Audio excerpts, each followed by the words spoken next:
Welcome. So what we have is dividing rational expressions, and remember my theme for this whole unit and video series has been simplify, simplify, simplify.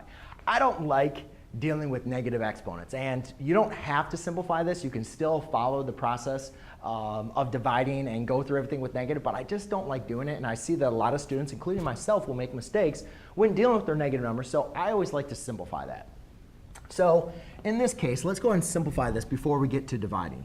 So I have 6y to the negative third over 5x to the negative fifth. Now remember, to simplify this, to write these as positive, if I have a base with a negative exponent in the numerator, I can put it in the denominator for my exponent to be positive.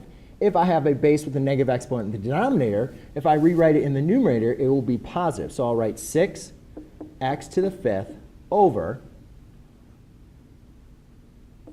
5y to the third. All right, so that's going to be your simplified version of this. So let's rewrite the problem.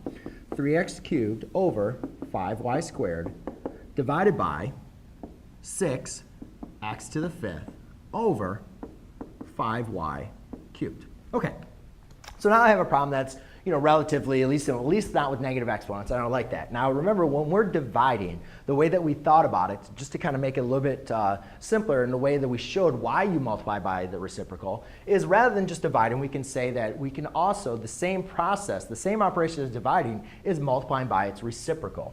So I'm going to do that because we know that multiplying by a reciprocal is a relatively easy process for us to compute. And the reason why I say that, it's easy because we're not trying to find easy as far as the amount of work that we have to do. Remember, adding and subtracting, a lot of students don't like adding and subtracting because you always had to get those common denominators. Well, here, all we're doing is we're just multiplying across and then simplifying. So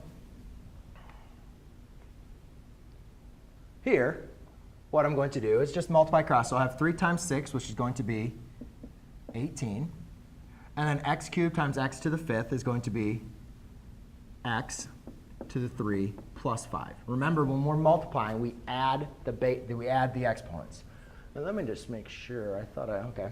And then over here, 5 times 5, which is 25, and then y squared plus y cubed. Okay? Now, all we simply need to do is just simplify, see if we can simplify this, and we see, is there any common terms that divide into 18 and also divide into 25?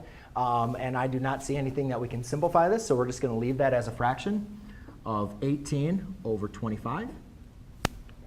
Then I just add my exponents. X cubed, or 3 plus 5 is going to be x to the 8th over y to the 5th. And there you go, ladies and gentlemen. That is how you divide rational fractions. Thanks.